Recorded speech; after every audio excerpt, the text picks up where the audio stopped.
Hey everyone, happy 2020. Welcome back to All Things College and Career. Today's podcast is for anyone that's interested in becoming an attorney. Are you thinking about law school? What is on your mind in terms of, do you really want to become a lawyer? And what's it going to take? Today's guest can tell you all about that. Yes, today we have Brea Croteau. She's a young associate at a large firm in Atlanta, Georgia. And she tells all about her journey from high school to undergrad to law school to passing the bar, the LSAT. I mean, the whole entire thing. Her tips and advice were just off the charts good. So we so appreciate Brea coming on and sharing what it takes to become an attorney. So if you have any interest in that or know anyone that is, you are going to love this podcast. Yeah, absolutely. Brea was awesome. She was so informative and she really made me feel like, wow, if I was going to go down this path, this is what I'm going to have to do. And thank God I don't have to go down that path. I know, right? It sounds like a lot of work. Oh my God, yeah. A lot of work. Yeah. So, hey, stay tuned. Without further ado, let's bring on Brea. Let's do it. Hello, Brea Croteau. Welcome to All Things College and Career. Thanks so much for doing our podcast today. Thanks for having me. Good morning, Brea. Where are we talking to you from? I'm in Atlanta. Atlanta. Good city. How's the weather down there? Because we got like a foot of snow out our window. So 65 today, so the opposite of that. Yeah, don't rub it in. So we are so excited to start off our 2020 podcast year with you. You're our first podcast of 2020, so that's pretty cool. Awesome. Yeah. So we look so forward to hearing all about your career path. But first, we want to start out by asking you 3 things you love about being an attorney. I just want to start off by saying that my experience as an attorney is probably going to be different from a lot of attorneys because of the specific area of law that I practice in right now. Okay. So I do a lot of international travel, and that is one of my favorite things about my job. But of course, that is kind of specific to my area that I practice. So a lot of lawyers, like my fiance, for example, who is an M&A attorney, does not travel. Right. Definitely one of my favorite things about being a lawyer is the travel and getting to work with a lot of different people. So when you say international travel, I know you guys are in Japan and China. Is that where you're heading or? No, I do specifically right now. I work on one large matter that mostly brings me to Germany, but Nice. For that matter, it's for a very large company. So I've also had to go to various other places like Russia, Barcelona, Spain, Mexico, and then some domestic travel as well, like New York, DC, things like that. That's exciting. Wow. That's awesome. Wow. Yeah, I would love that. And you're at a time in your life when you can do that, right? Exactly. Yeah. Yeah. And what an experience for you. So did they fly you first class? Yeah.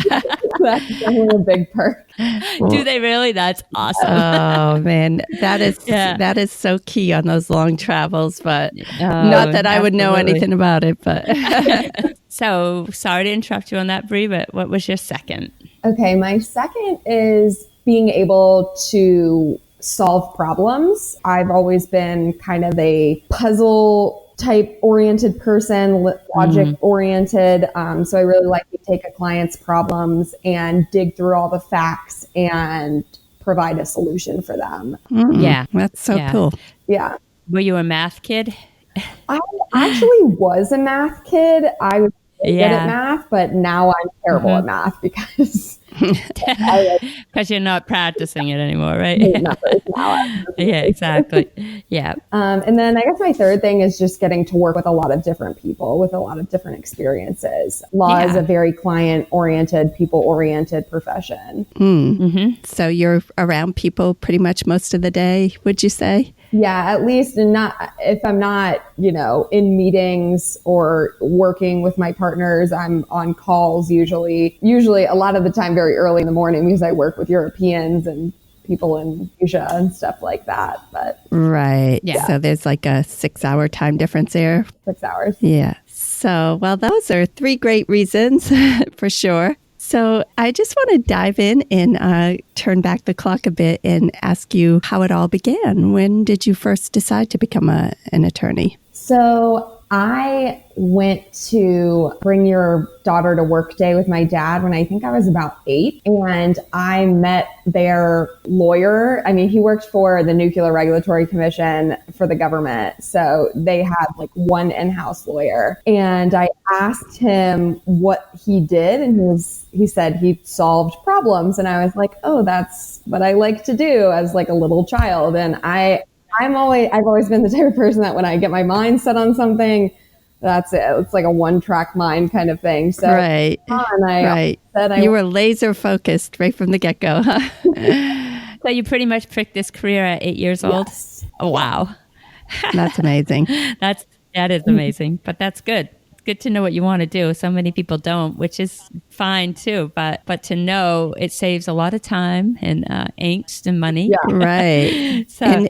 And, you know, that's such an interesting story because who would think that those little Bring Your Daughter to Work days really pan out to help form, that's right, form a person's future there. That's really interesting. I know. So, Brea, since you knew at 8 years old that you wanted to be an attorney, was there anything special you did while in high school to prepare yourself for this career track? I did take a lot of AP classes that I felt would translate to that. So I took government, history, things like that. Mm-hmm. But specifically in high school, aside from that, there wasn't too much that I did other than trying to get good grades and trying to get good scores because I knew I needed to get into a good school to be able to get into a good law school. Right. So we know that you ended up going to the University of Georgia. Yep. I have to tell you an interesting story, boss. It's interesting to me. I learned just recently about your mascot, Uga. I just hadn't learned about that before, but I guess he's the most recognized mascot in the country. So I don't know where I've been. So when Meg and I were looking at what we were going to talk to you about today, I'm like, oh yeah, University of Atlanta, that's Uga. And I was going to ask you if you ever got a picture with the bulldog. I have never gotten a picture with him. He sits on the field and I've been on the field once before a game, but he wasn't there yet. So are you still a big Uga football fan? Oh, absolutely. We go to several games every year, and we actually planned our wedding around the football schedule. There you go. That's a true fan for you. On that note, can you tell us a little bit about what it was like to go to the University of Georgia and what you majored in and any special activities you did there, and what kind of student do you think would best fit in at a school like that? Yeah, I mean, I absolutely love Georgia. If I could spend the rest of my life in Athens, I would. It's a great place. So I studied political science because I heard that it would help you on the LSAT to get into law school. It wasn't something that I was necessarily super interested in. I was kind of interested in it. And I also took a lot of history classes, which I was more interested in, but I heard that political science was better. It would be more helpful. And one thing I would say as an aside is that, if you want to go to law school, don't listen to anyone when they tell you to major in these specific things. Major in whatever you want to major in. Oh, that's great advice. That's a great tip. Mm-hmm. Although there must have been some benefit learning, just the different branches of government, how things work. Must have been a little bit of an advantage in law school to have that background. Yeah, it's definitely an advantage to take some basic government classes and some basic maybe introduction to law classes in college, but you basically start from scratch in law school. It's a completely different style of learning. You just learn everything from the get-go. So Right. And also, if you're a student that is kind of undecided about law school, major in something that you enjoy, just in case you change your mind, right? Yes. So I would definitely say that. And then for UGA specifically, for large schools, I think you really need to have personally, I think it was very helpful for me to be like an outgoing, that was kind of open-minded and willing to try a lot of different things. I took a lot of different classes that weren't necessarily in my major because they were offered at UGA and they seemed interesting to me. And I found those to be, some of the classes and things that I remember the most.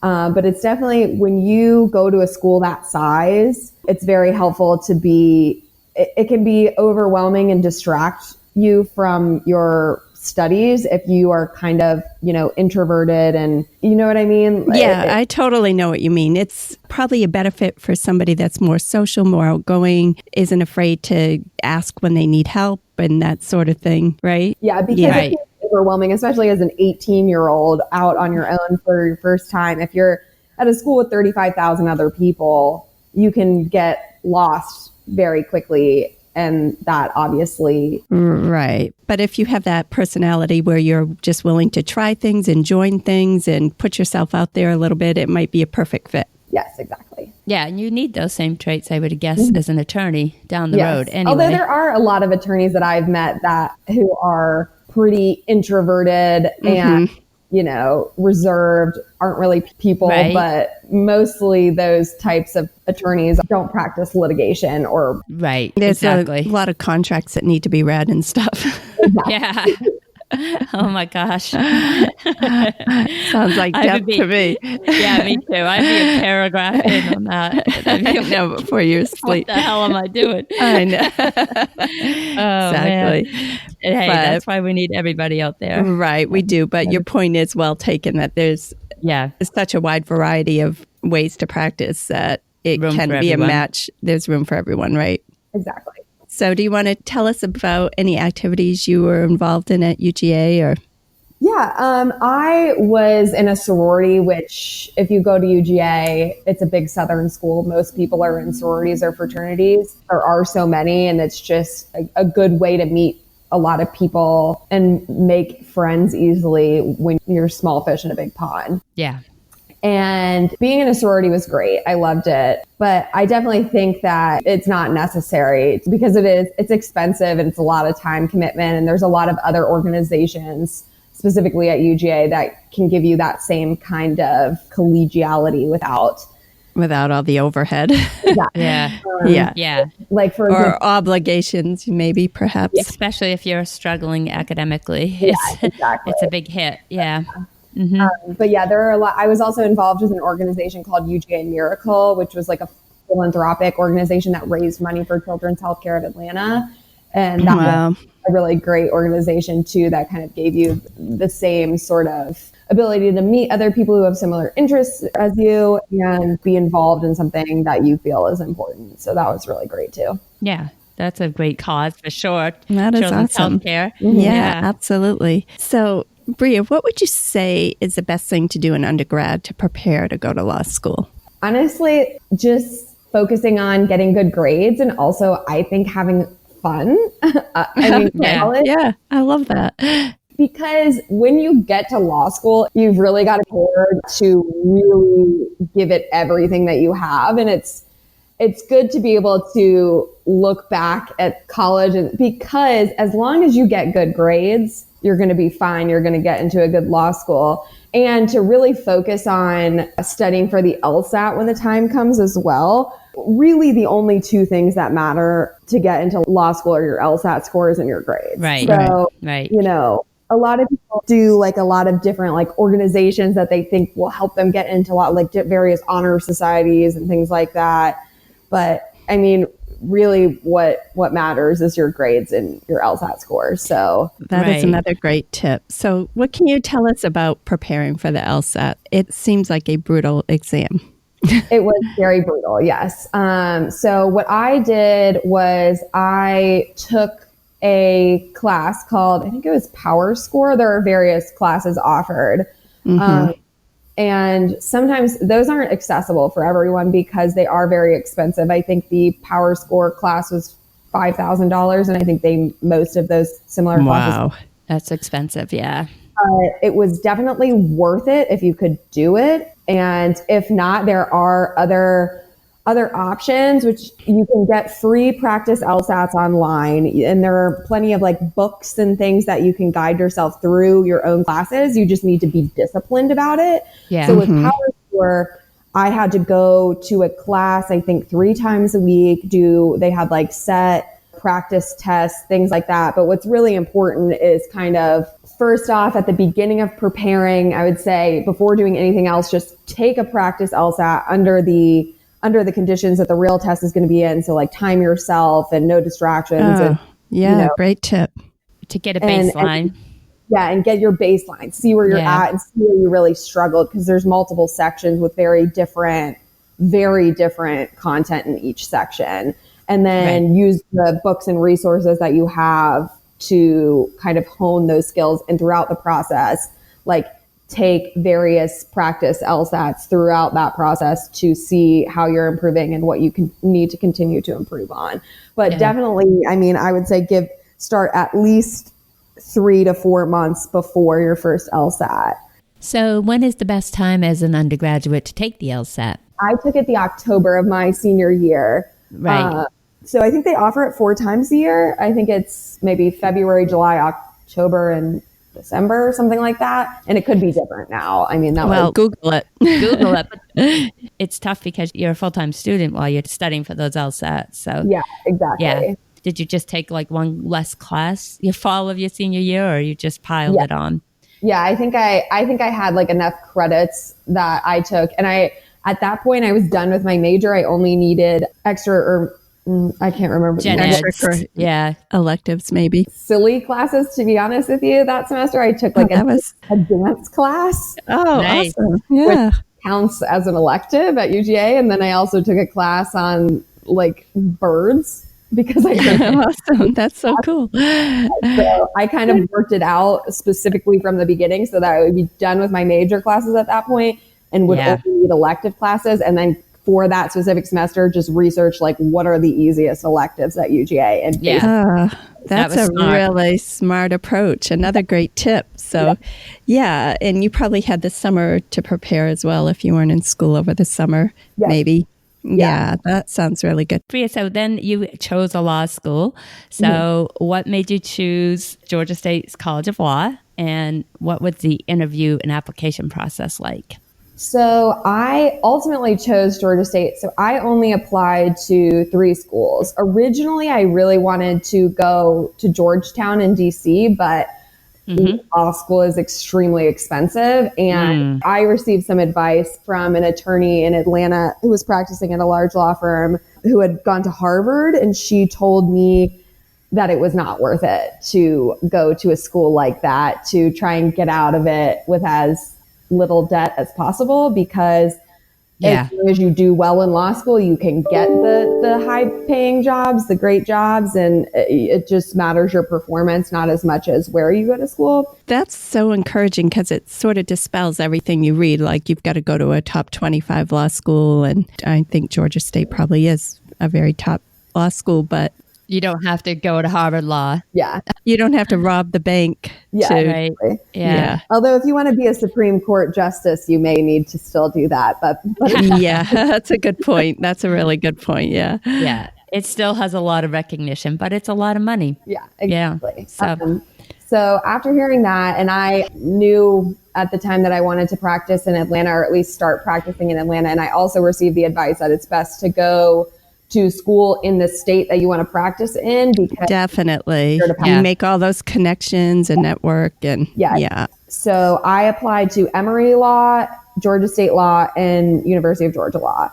And I ended up getting into all 3 and got scholarships to all 3, but Georgia State offered me the best scholarship. And at that point, Emory offered me a scholarship, but it still would have been extremely expensive. So I kind of pushed them aside. And then, so I was between Georgia and Georgia State, but ultimately I decided Georgia State because if I had stayed at Georgia, I just felt like I wasn't going to be able to get out of that college mindset and into this is my vision for my career mindset. You needed a real change. Yep. So that's how I ultimately decided to go to Georgia State. So where is Georgia State located, Brea? In downtown Atlanta. Oh, okay. Yeah. Wow. So how great is that? Yeah. So what was Georgia State College of Law like? Can you sort of briefly talk about all 3 years and what kind of student would do best there, and maybe talk a bit about what you participated in? I know you were in law review and moot court, but that's a lot to bite off. Yeah. But maybe if you could just take it one thing at a time. So I really think Georgia State is a very versatile law school. There are a lot of different people from a lot of different walks of life, particularly because It's in Atlanta and it offers part-time programs as well. So there are a lot of, people who have children that are grown that, want to go back to school, start their second career. But then there are a lot of people like me who wanted to practice in Atlanta, and the only other option in Atlanta really is Emory, which is very expensive and not accessible for a lot of people. So yeah, I met a lot of really great friends who are my age there. So I really think that it's a pretty accessible law school for any type of person who's obviously willing to put in the work and actually wants to be in law school. Right. So in your first year at Georgia State, and I think that's this way at most law schools, you are assigned a specific set of classes. You have no control over the classes that you take. Wow. You hand you a schedule, and that's what you need to do. And you can't be involved in anything else. There's no, aside from the kind of social organizations, which are like Student Government Association, which puts on the parties and stuff like that.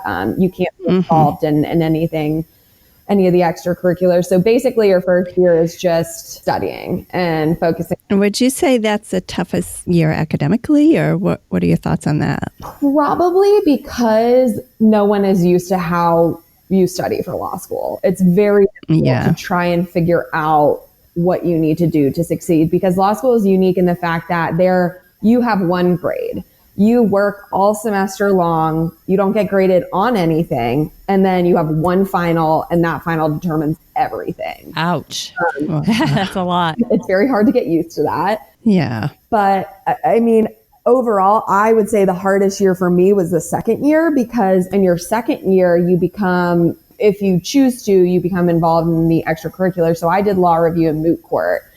And which are huge commitments. Yes. Yeah. Second year, you have to do your law review note, and that takes a ton of time. That's basically like a class in and of itself. You still have a full year schedule, and some classes you're still required to take in your second year. Some classes you can choose. So it's kind of half and half. How do you get on law review? It's different at every school, but at Georgia State, there's two ways. You can either be in the top 10 people of your class, or top 10? Top 10. Out of how many are in your class? I think there were 250. So that's tough. Yeah. So, or you can write on, which they give you a sample, law review topic, and in a closed universe of information, and you have to write a sample note.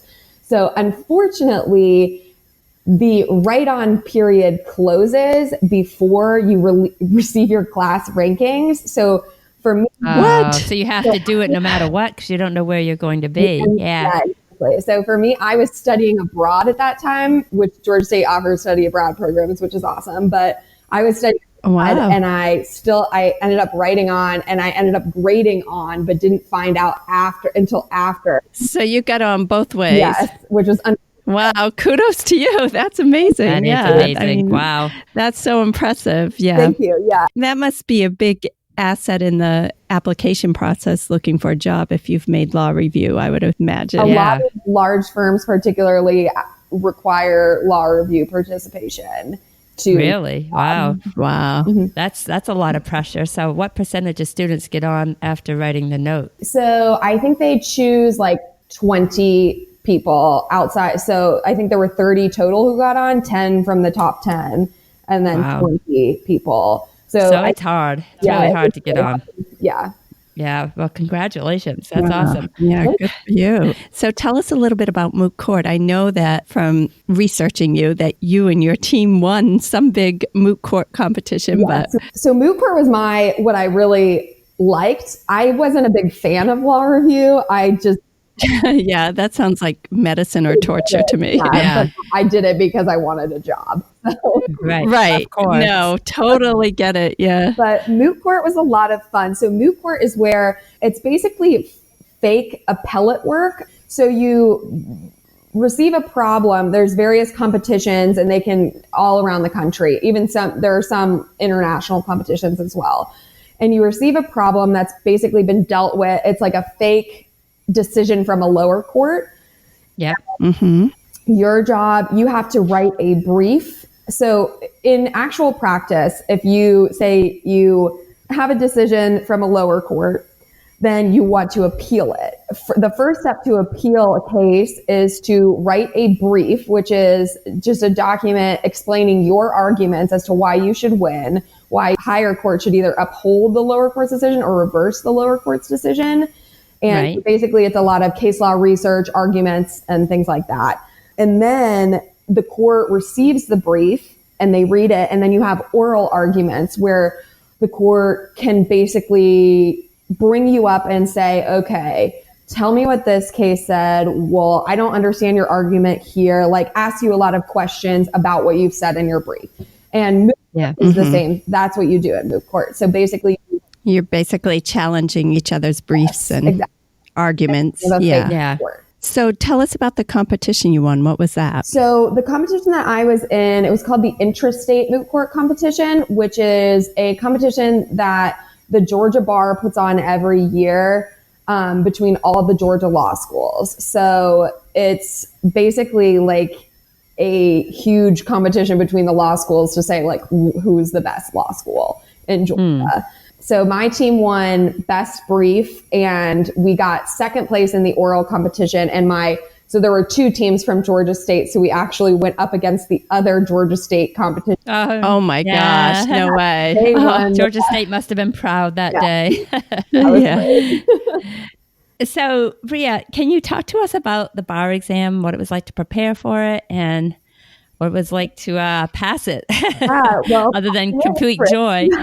So the bar exam it's terrible. You're not going to lie, right? It's terrible. No one will tell you differently. But the hardest part about the bar exam was that I was taking it with all of my friends, and they really stress me out about it because I am definitely the type of person that I will work very hard from like 7 to 3 and then I was, done. I wasn't stressed. But so my advice would be to kind of, for anyone taking the bar exam, to just follow the courses because everyone takes a course, right? It's kind of like the LSAT, but more intense.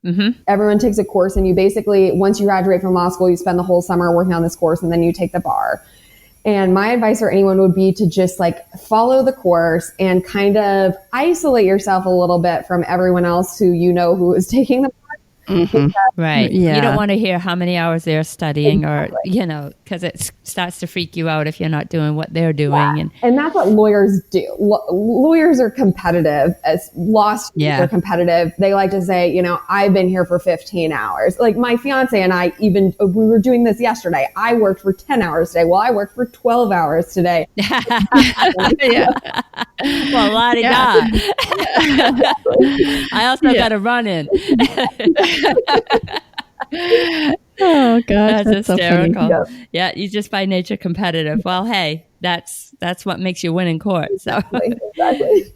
Yeah, that's great. So I did notice when I went onto the law firm you're working at now, that when I read your little bio, that you graduated summa cum laude from Georgia State, which is quite impressive. Congratulations. That's fabulous. And they had something else, the Order of the Cali Awards. What is that? Order of the Coif is like an organization amongst like the top law schools in the country, like top 100 law schools or something like that. And the top 10% of students that graduate from each law school are invited to the Order of the Coif. And basically you just get like a plaque. It's just, something. Oh, well, but still, it's a prestigious group to be associated with. So do you think those things that you did in law school that helped you to land a job at a big firm? I mean, grades, just like grades are the hard thing about getting a job at a big firm, particularly at a school. So Georgia State's a great law school, but it isn't ranked as high as a lot of other schools that like large firms recruit from, because there are people in my class who are from, Harvard or Yale and things like that. And Georgia State obviously isn't that.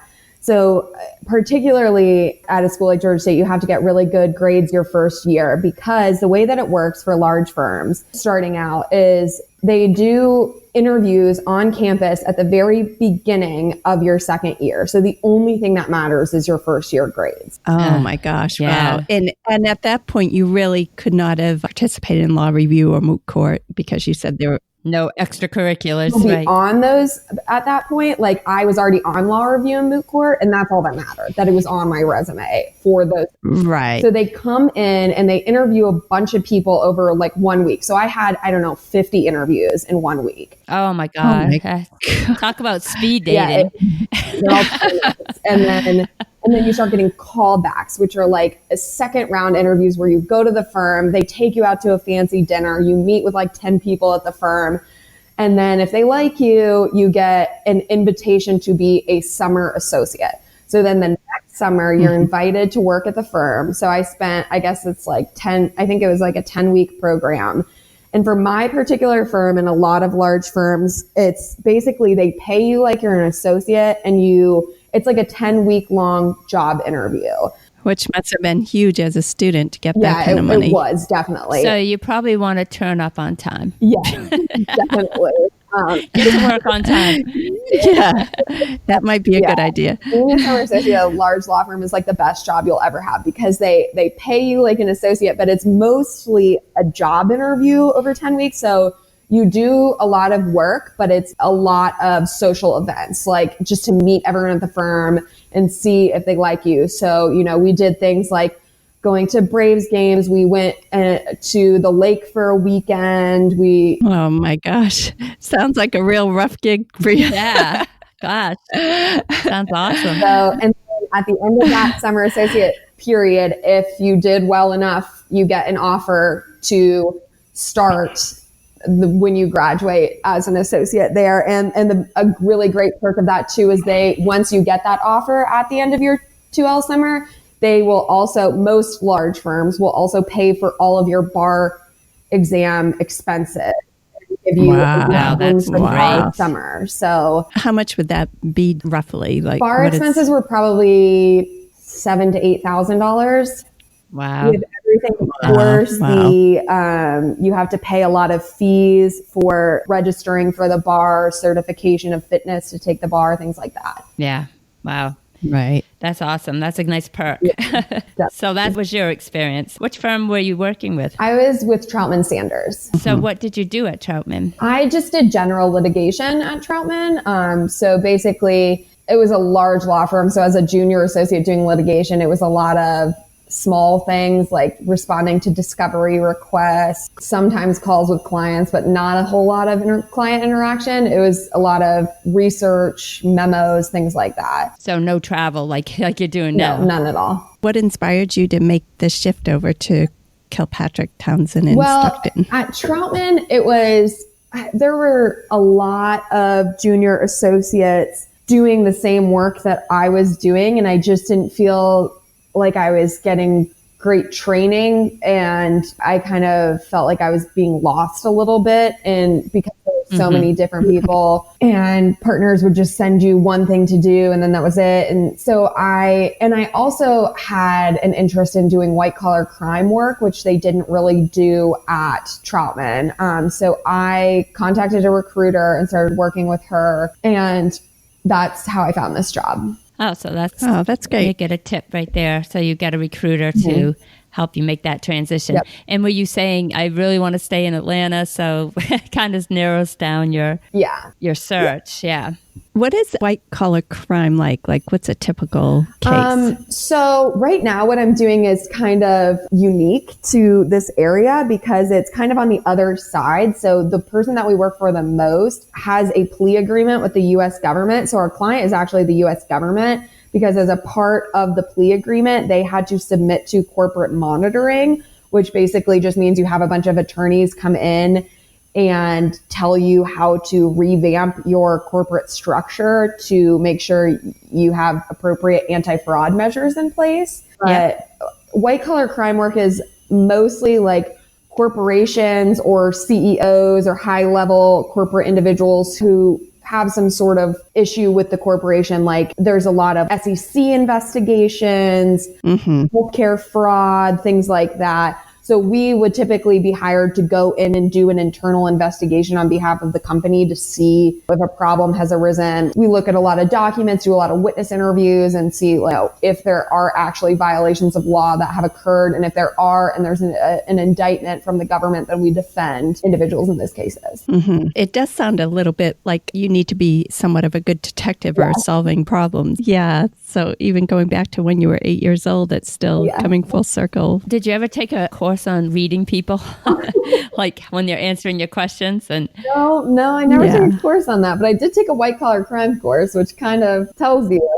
You did? Yeah, I did. Yeah, that's interesting. Mm-hmm. So this being in white collar crimes, that involves you to travel as well. Yeah, because you have to do a lot of on-site witness interviews and investigations. Right. So what is a typical day like for you, Brea? There really isn't a normal day, especially right now because of the matter I'm working on. Mostly every day is different. It's also different from what I will be doing once this matter is over. But I mean, especially for me right now, if I am in town working, in my office, then it's a lot of calls to discuss, issues with the client, or we have a lot of other people working with us on this matter. So consultants and advisors and things like that to discuss what's going on, meetings, drafting of documents, document requests from the company to receive more information, reviewing documents to see what's being done and things like that. So what do you think the advantages and drawbacks are of being an attorney? What are the pros? What are the cons? The pros are definitely the money. Yeah. Let's be honest. Yeah. It's really, I think what I'm doing is important and it feels important, and you get to really have, especially at such a young age and stage in my career, I get to have interactions with some extremely important people who have a lot of knowledge that can be shared, and I'm able to learn a lot from a lot of people who have insane experience that I can't even imagine. So that must be exciting at such a young age to be exposed to that. Right. And look at what may be possible for you down the road. Mm-hmm. Yes. And the drawbacks it's hard for a lot of people in this profession. It's hard to draw a line between your work and your personal life because it is a very demanding career. So work-life balance kind of thing. Yeah, because you could easily take it home with you. Mm-hmm. You can work at home and you can be thinking about your cases. Mm-hmm. Would you say both you and your fiance, who's also an attorney, have equally demanding careers, or is one of yours more demanding? Are there ways to practice law without it being demanding?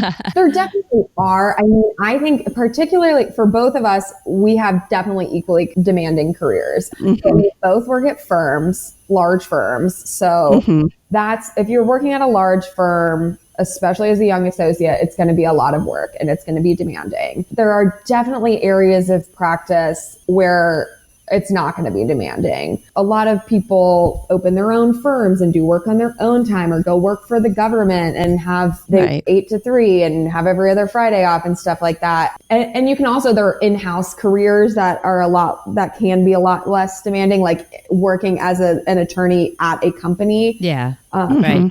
So those are definitely less demanding alternatives. So there are so many options when you're a lawyer. But for now, this is working well in your life and you like the excitement of the large firm. Yeah. I don't know if I will stay at a large firm and become partner, but definitely, especially early in our career, both of us, are just getting started out and we have student loans and things like that. So you're just trying to get your feet under you. Yeah. So it works well for now. Oh, for sure. I can see that. Helping to pay off student loans and save up for housing or whatever. Exactly. Yeah. So do you have any tips or recommendation or advice for anybody considering law as a career? I mean, you covered so much and this has been so helpful, but do you have any final words of wisdom? Yes. The single most important thing I would say to anyone who, especially in high school or college, considering becoming a lawyer, going to law school, is don't do it unless you really, really know that you want to do it. It's a huge undertaking. It's extremely difficult work, especially in law school. Yeah. And I know a lot of people who started out law school with me who just were kind of like, well, I didn't know what I wanted to do after college. So I just decided to apply for law school, and and they dropped out and they couldn't. Why am I here? Yeah. And it's a lot of stress, money, and work. And you're not going to do well in law school, if you aren't really committed to having this as a career. So that is, I think, the most important piece of advice. I think that's a great tip. And I do think a lot of people go into it because, as you said, there's no specific undergrad curriculum that you have to, so you can come out basically with any bachelor's degree and apply. Right. Yeah. Whereas if you're going to medical school, for example, you have to have had organic chem and chemistry, biology. Yeah. So I think you do get a lot of people that haven't really researched it quite enough or really don't know what they're in for. They're just looking for something to do. Yeah. And it's another thing is like, it's something you can come back to. You know, you come out of undergraduate, get into the work world, and then maybe at a later date, you decide that is the path you want to choose. Might be the right time to do it. Yes. So we're going to wrap this up with some end of the podcast. What do we call it? Our speed round or questions. Our rapid fire questions. It's been a while. We're a little rusty here. But don't be nervous, Brea. You don't have to be rapid on them at all. I don't know why we call them that, but so. Okay, you ready? We have 10. Okay. Did you make a New Year's resolution? Kind of. Okay. Do you want to divulge, or do you know, if you share it, people will hold you accountable? You know, just kidding. Yeah, my New Year's resolution was generically to stick with healthier eating because basically my wedding diet. It was just, yes, right. You got to get in that dress. Yeah. And then to stop spending money on things that I don't. Oh, yeah. Those are two good ones. So, okay. What was your first job ever? Now go way back to like whatever, high school or... I was a grocery bagger at Giant. There you go. Love it. Yeah. There you go, people. Grocery bagger to, law review. That's quite a path or quite a journey. Okay. Best vacation you have ever had? That's hard. Yeah. Or 2. All right. I have to say, I went to Italy after I took the bar as my bar trip. And then I went to Ecuador this summer. I haven't been to Ecuador. I actually have. Eggheads. Yeah. Did you make it out to the Galapagos Islands or? No, we didn't, because we just went for a short trip just because I had like a Sky Miles deal with Delta. Basically, we went out to like the Amazon and did a lot of adventure. Wow, that's awesome. Oh, cool. Least favorite chore? There's so many. There's so many. Where do I start, right? To me, it would be cooking dinner. Especially like if I get to cook for the family, try to get something everybody wants. Right.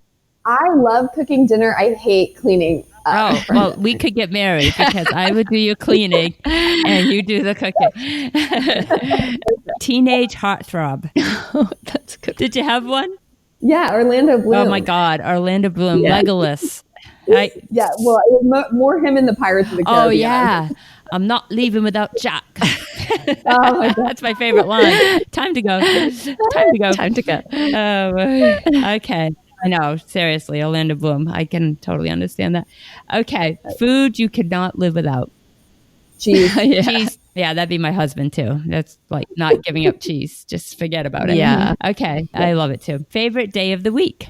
Saturday, obviously. Yeah. Well, exactly. Right? I mean, let's see. All right. TV show you were obsessing over or binge watching? Oh gosh, so many, unfortunately. Yeah. My favorite TV show is probably Grey's Anatomy. Favorite ever. Oh, yeah. Currently binge Lost in Space on Netflix. Oh, all right. I haven't watched that. I'm not watching that. But jotting it down right now. Yeah, we'll have to check it out. What do you do to de-stress? I have a Peloton and I ride my Peloton. I love it. It's my favorite thing. Do you do the live classes or? Yeah, I actually just did one this morning. Yeah, the 6 a.m. You did a live class before the podcast. We podcasted at 8 a.m. For crying out loud. Now she's really making us look like zombies. Yeah, right. No wonder. I could see it all clearly now. Yeah, that's impressive. We're clearly interviewing a real slacker here, you know. Yeah, right. I'm shredding for the wedding. Shredding for the wedding, yeah.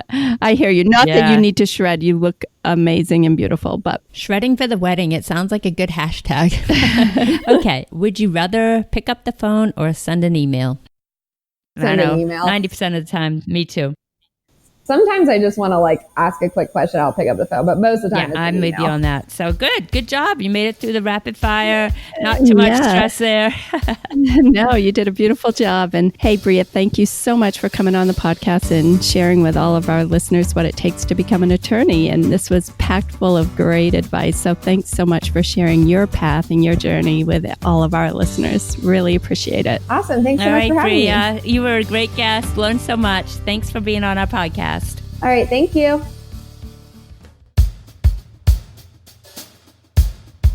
That was just such a fun podcast with Brea. She's such an amazing and accomplished young woman, and just as a true inspiration for people of her generation and even people of ours. Yeah, absolutely. I mean, she just is so smart and organized, and she just knew exactly what she needed to do to get to where she is today, and she went after it. Right. You just got to admire that. And again, so appreciate her coming on and sharing her journey. And I'm sure this was extremely helpful to anybody considering law as a career. Yes, so appreciative. And hey, speaking of appreciative, we'd be really appreciative if you would like and share our podcast. Actually, even email us and tell us what you want us to talk about, what careers you'd like us to have on. Exactly. And it really helps us out if you subscribe to our podcast. It helps others to discover the podcast, and it really helps our show to grow. So appreciate any of those that do that. It takes 2 absolutely. seconds. 2 seconds. Thanks so much, everybody, and have a great day. And thanks again for listening. Thanks. Have a great day.